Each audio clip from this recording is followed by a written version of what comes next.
كل شيء هالك إلا وجهه وكل نفس ذائقة الموت وقال كل من عليها فان ويبقى وجه ربك ذو الجلال والإكرام سبحان من لا يخفى عليه اختلاف النيات ولا يعزب عنه معاصي العباد في الخلوات سبحان الله الذي منه خلقة العباد وإليه المعاد فمن يعمل مثقال ذرة خيرا يره ومن يعمل مثقال ذرة شرا يره نشهد أن لا إله إلا هو الملك الذي لا ينازع في ملكه ولا يضاد في حكمه يعذب من يشاء بما يشاء كيف يشاء ويرحم من يشاء بما يشاء كيف يشاء تعذيب المسيء عدل وعفو وتفضل ونشهد أن محمدا سيد المرسلين وخير المبشرين والمنذرين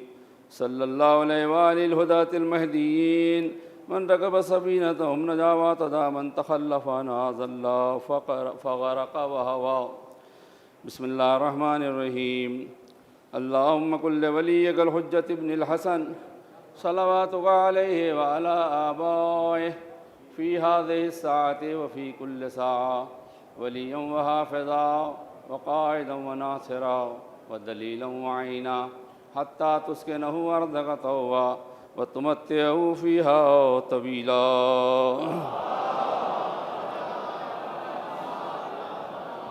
أوصيكم عباد الله ونفسي تقوى الله أعوذ بالله من الشيطان الرجيم بسم الله الرحمن الرحيم يا أيها الذين آمنوا كتب عليكم الصيام كما كتب على الذين من قبلكم لعلكم تتقون روزہ دار بندگان خدا،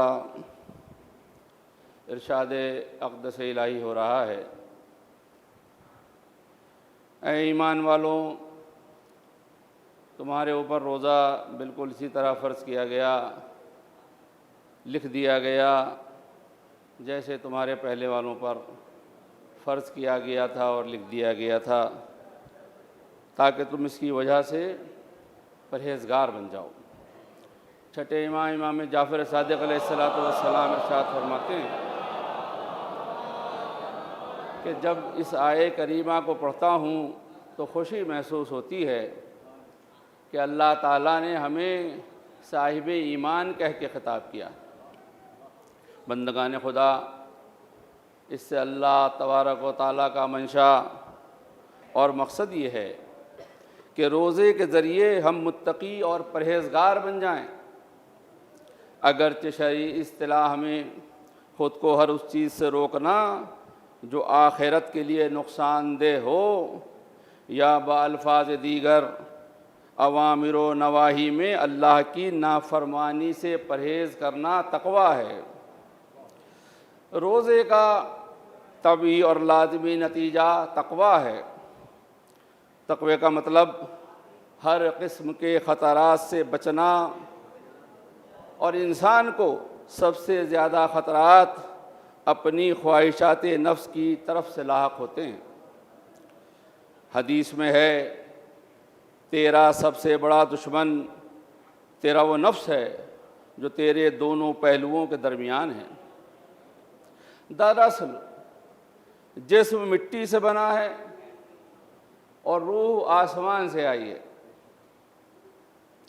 مٹی ادنا ہے اور روح اعلیٰ ہے، ان دونوں کے درمیان نفس رابطہ ہے کہ روح کے تقاضوں کو بھی پورا کرے اور جسم کے تقاضوں پر بھی نگاہ رہے، اور جب دونوں مل کر عمل کریں تو مرضی معبود پر بھی نگاہ رہے، نتیجے میں تقوی حاصل ہوگا۔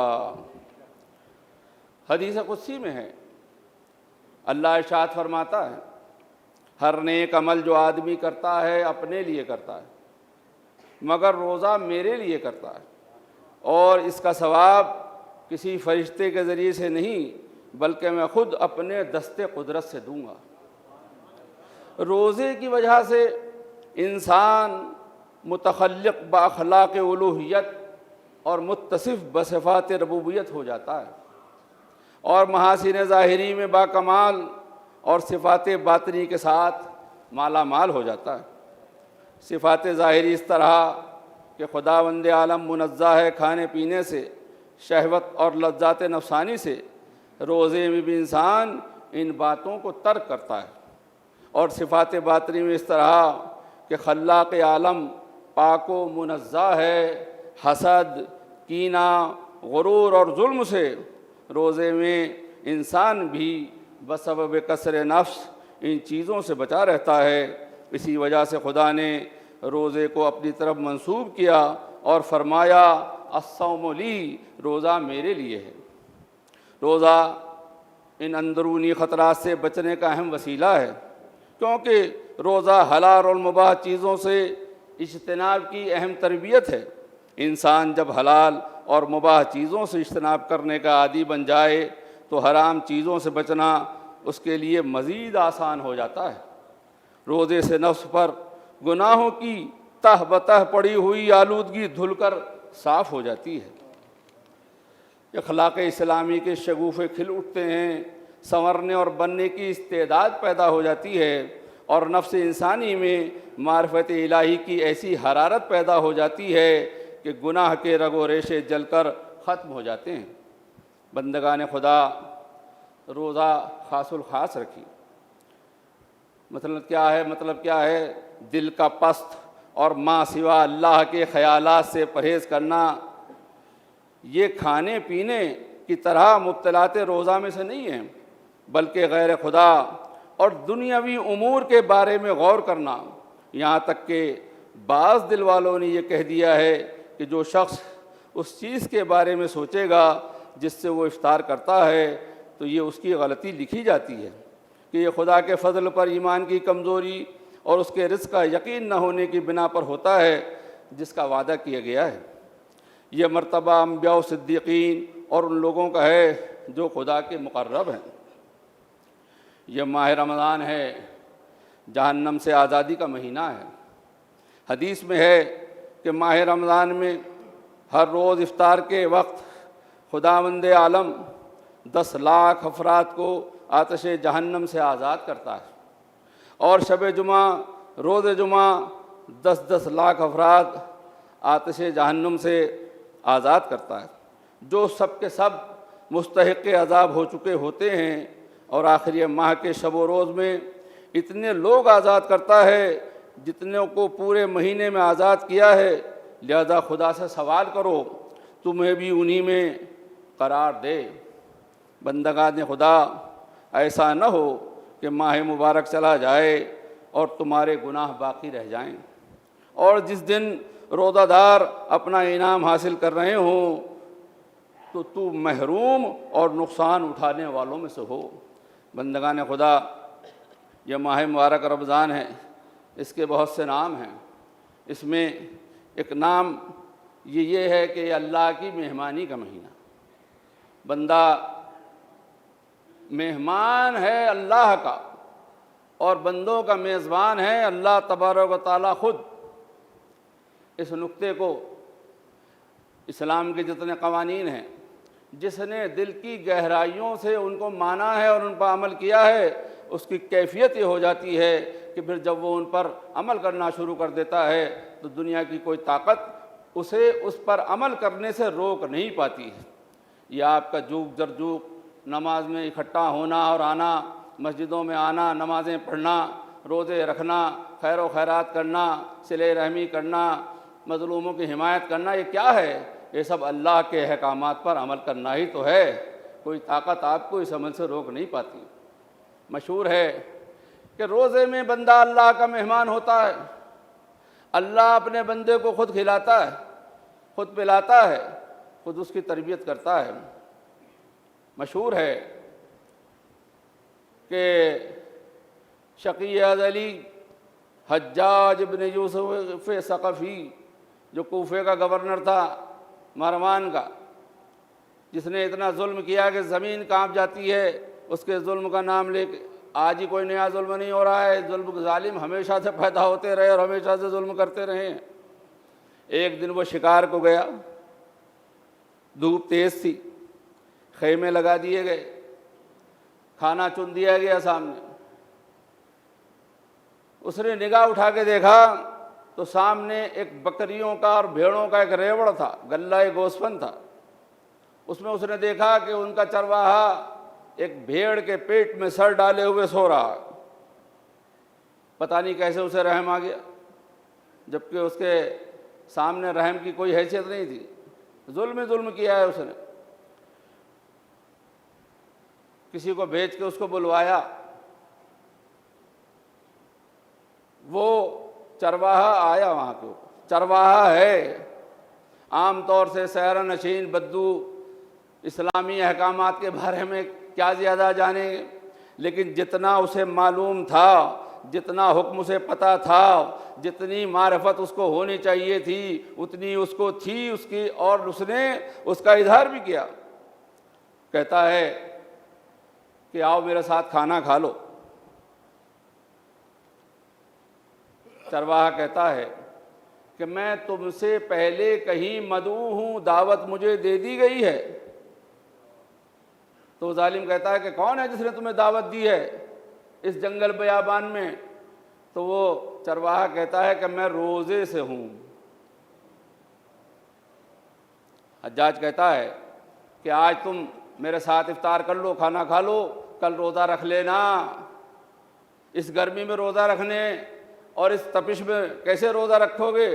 تو وہ قرآن کی سورہ توبہ کی 82 نمبر کی آیت پڑھتا ہے، وَقُلْ نَارُ جَهَنَّمَ أَشَدُّ حَرًّا، اور جہنم کی آگ اس سے کہیں زیادہ گرم ہے۔ اس نے کہا کل روزہ رکھ لینا، آج کھانا کھا لو۔ تو اس نے کہا کیا تو یہ گارنٹی لیتا ہے کہ کل تک میں زندہ رہوں گا؟ بندگان خدا غور کرو اور اس بات کے اوپر دھیان رکھو کہ جب بھی جو عمل واجب ہو جائے اسے اسی وقت کر ڈالو، اس لیے کہ پھر معلوم نہیں کہ اس کے بعد اس عمل کو کرنے کا موقع ملے گا کہ نہیں ملے گا، اس عمل کا سامان، عمل کرنے کے سامان مہیا ہو پائیں گے کہ نہیں ہو پائیں گے۔ لہذا اس نے اس کی دعوت کو ٹھکرا دیا، اور ٹھکرانے کے بعد اپنا روزہ اس نے باقی رکھا اور اس کے ساتھ کھانا نہیں کھایا۔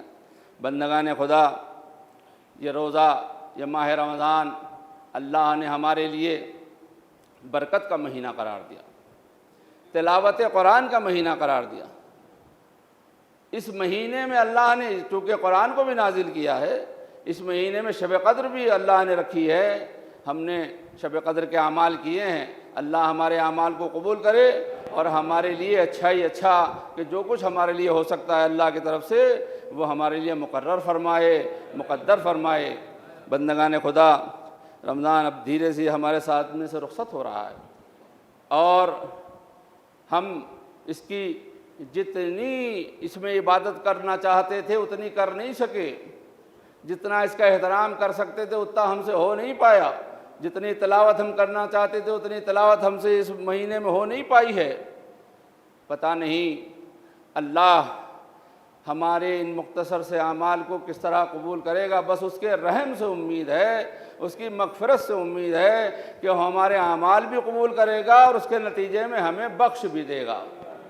اور جتنے لوگ اس ماہ رمضان میں بخشے جا رہے ہیں اللہ ان سب میں ہمارا شمار بھی فرمائے گا۔ بندگان خدا، پھر میں ایک بار آپ کو نصیحت کرتا ہوں تقوی اور پرہیزگاری کی، اس لیے کہ تقوی اور پرہیزگاری کے ذریعے ہی ہم نجات پا سکتے ہیں اور ہم اللہ کی بارگاہ میں سرخرو ہو کے پہنچ سکتے ہیں۔ اعوذ باللہ من الشیطان الرجیم، بسم اللہ الرحمن الرحیم، والعصر ان الانسان لفی خسر الا الذین آمنوا وعملوا الصالحات وتواصوا بالحق وتواصوا بالصبر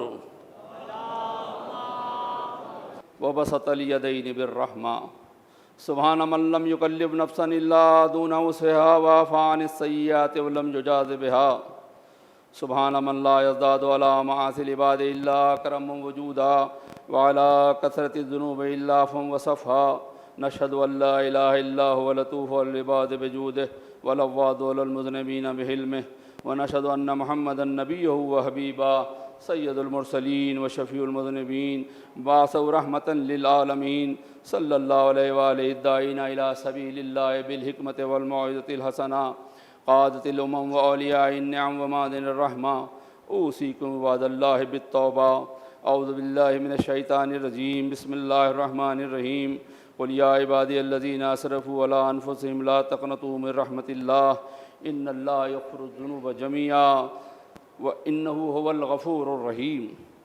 بندگان خدا، آج جمعۃ الوداع ہے۔ میں آپ سب کو اس مبارک دن کی مبارکباد پیش کرتا ہوں اور دعا کرتا ہوں کہ پالنے والے اس جمعۃ الوداع کو ہمارا آخری جمعہ قرار نہ دینا زندگی کا، اور اس کی جو برکتیں ہیں اللہ نے جو اس میں انعام اور اکرام رکھا ہے وہ سب ہمارا مقدر فرمائے اور ہمیں اس میں حصہ نصیب فرمائے۔ جمعۃ الوداع کے ساتھ ساتھ آج یوم القدس بھی ہے، اور یہ دن وہ ہے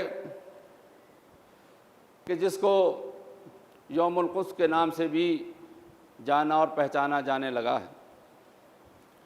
بندگان خدا، آج عالمی یوم قدس ہے۔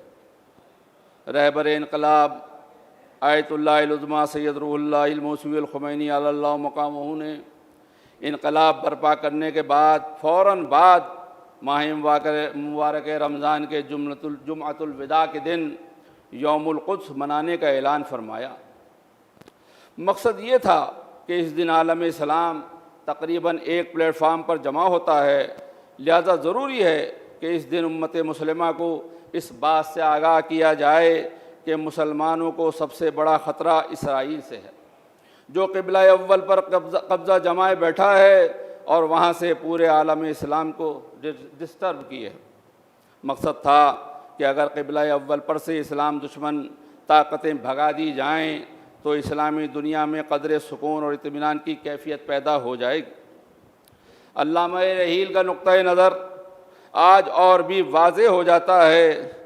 اس موجودہ لڑائی میں آپ نے دیکھا کہ کتنے بے گناہ بچے، عورتیں، جوان، بوڑھے بے خطا موت کے گھاٹ اتار دیے گئے، اور غاصب و ظالم پر ذرہ برابر بھی اثر نہیں ہے۔ لہذا ضروری ہے کہ تمام مسلمانان عالم ایک آواز ہو کر بیت المقدس کی بازیابی کی دعا بھی کریں اور ساتھ ساتھ تدبیر و جستجو بھی کریں، اس لیے کہ دعا کے لیے حکم ہے کہ خالی دعا کرنے سے دعا قبول نہیں ہوتی ہے، دعا کرنے کے بعد اس کے ساتھ عمل بھی کیا جائے۔ مثلا کوئی کہے اللہ مجھے رزق دے، تو رزق دعا تو کی، لیکن رزق کی جستجو میں حرکت بھی کرے، گھر سے باہر بھی نکلے، تو اس لیے دعا کے ساتھ تدبیر و جستجو بھی ضروری ہے۔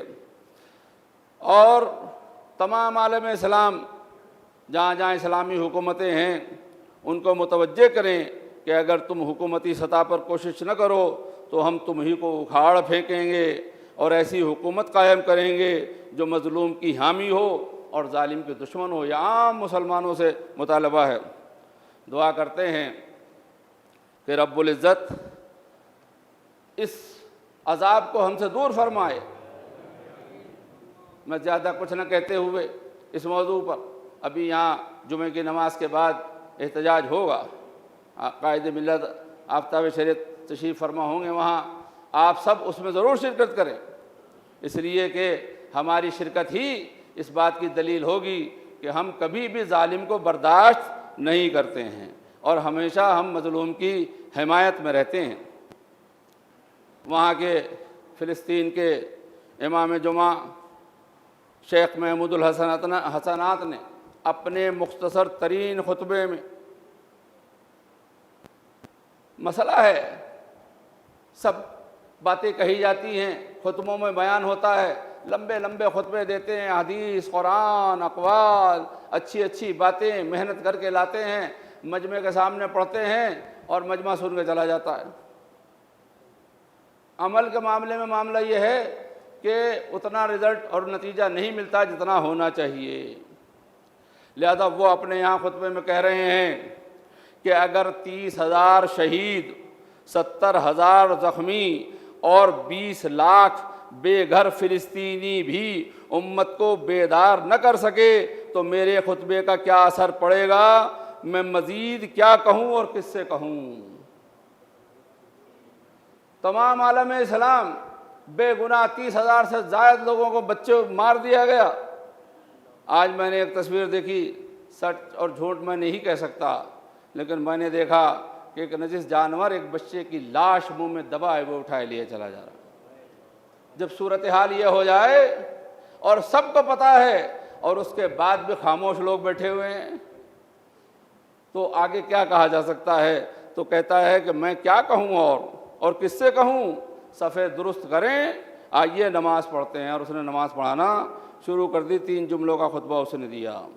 آپ اندازہ لگائیں کہ کیفیت کیا ہے۔ یاد رکھیے، آپ اپنے قائدین پر بھروسہ کریں اور ان کی باتوں پر عمل کریں۔ اگر وہ مایوس ہو گئے تو پھر آپ کا کہیں ٹھکانہ نہیں رہے گا، آپ کو کوئی پوچھنے والا نہیں ہوگا۔ لہذا ان کے ہاتھوں جہاں جہاں بھی جو بھی قیادت سنبھالے ہے، جس شہر میں جو بھی ہے، جس ملک میں جو بھی ہے، اس قائد کے ہاتھوں کو مضبوط کیجیے، اس کی بات کو سنیے اور اس پر عمل کرنے کی کوشش کیجیے، تاکہ آپ کی بات دور دور تک پہنچائی جا سکے اور آپ کی بات میں وزن پیدا ہو جائے۔ قائد مایوس ہو جاتا ہے تو پھر ظاہر سی بات ہے قوم کا کوئی سہارا نہیں رہتا ہے۔ بندگان خدا، ہمیں چاہیے کہ ہم جو ہیں وہ اس جمعۃ الوداع میں یہ عہد کریں کہ پالنے والے ہمیں ہمیشہ مظلوم کا حامی بنانا اور ظالم کا دشمن بنانا۔ ہم ہمیشہ سے مظلوم کے ساتھ رہے۔ نوٹ کر لے دنیا کہ ہم نے کبھی بھی ظالم کا ساتھ نہیں دیا۔ ہماری عادت ہی یہ ہے، ہمارے خمیر ہی میں یہ ہے، ہمیں یہ مینرز دیے ہی گئے ہیں۔ ماہ مبارک رمضان ہے، اخلاق سدھارنے کا مہینہ ہے۔ ہمارا اخلاق ہی یہ ہے کہ ہم کبھی ظالم کا ساتھ نہیں دیتے، ہمیشہ مظلوم ہی کا ساتھ دیتے ہیں، چاہے ہماری گردن پہ خنجر پھر جائے یا ہمارے گھروں کو اجاڑ دیا جائے، مگر ہم ہمیشہ مظلوم کا ساتھ دیتے ہیں، ظالم کا ساتھ ہم کبھی نہیں دیتے، اور نہ آئندہ کبھی ظالم کا ساتھ دیں گے اور نہ کبھی مظلوم کی حمایت چھوڑیں گے۔ ہم ہمیشہ مظلوم کی حمایت کرتے رہیں گے۔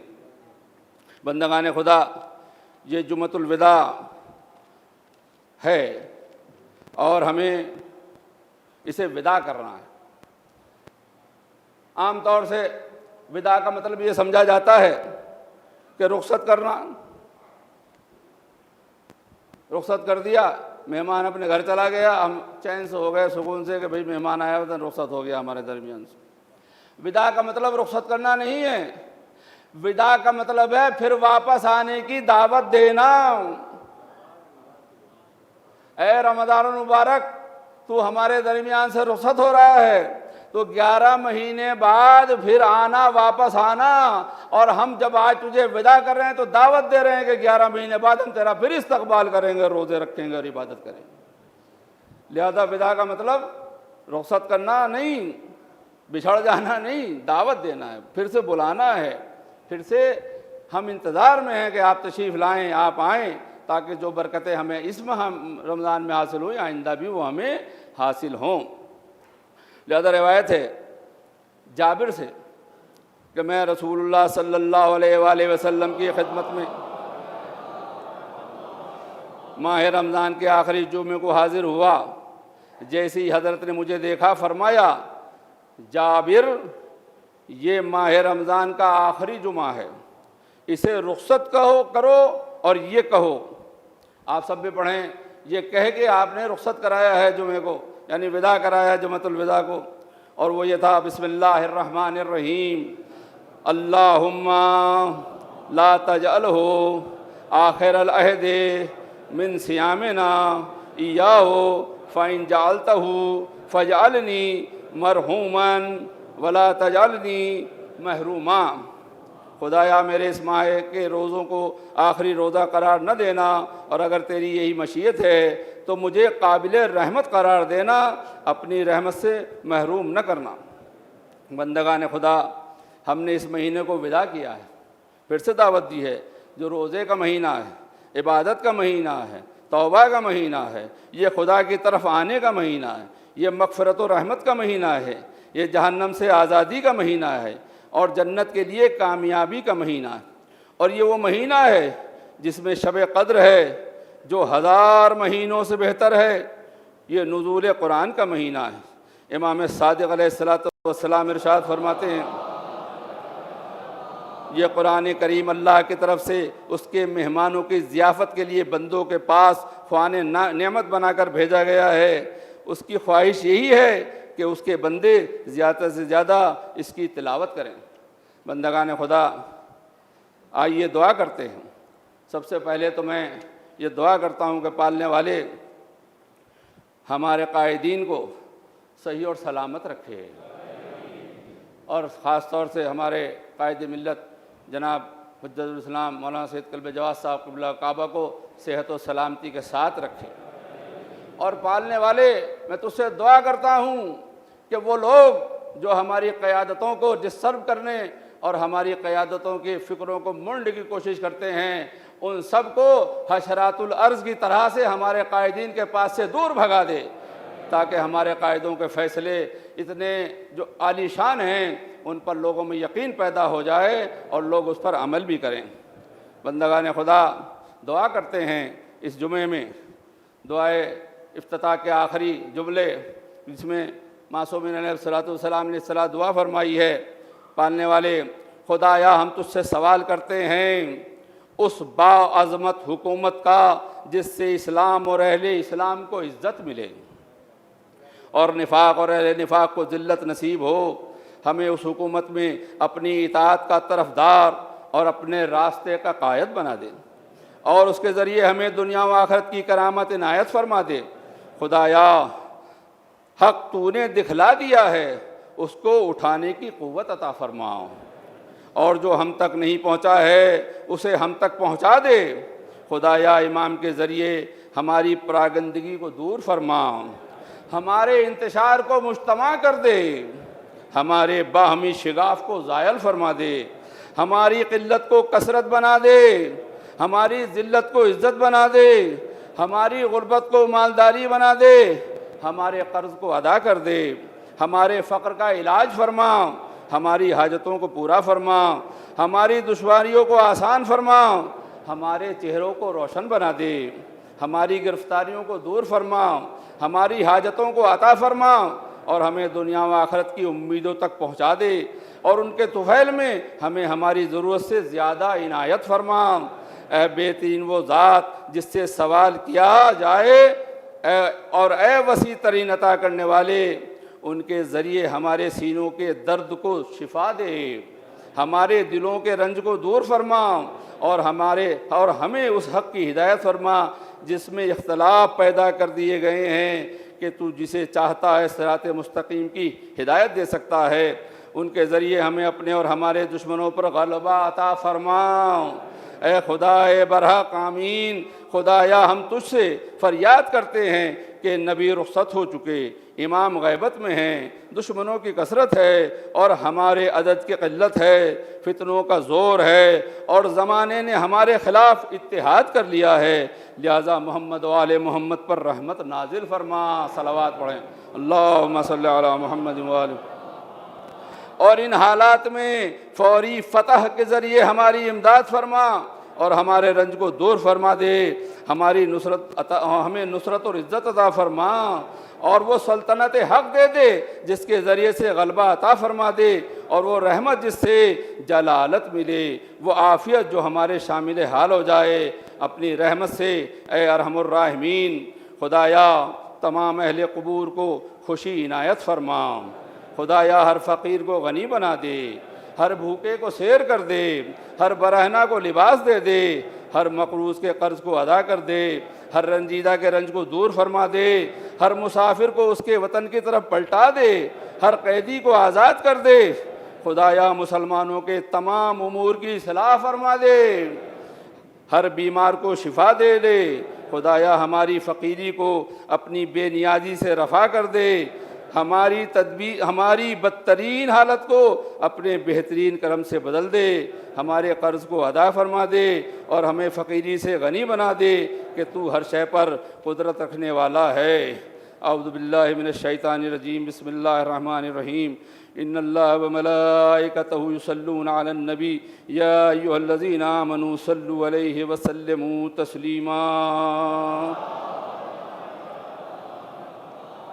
اللهم صل على سيد المرسلين وشفيع المذنبين نبينا محمد صلى الله عليه وآله.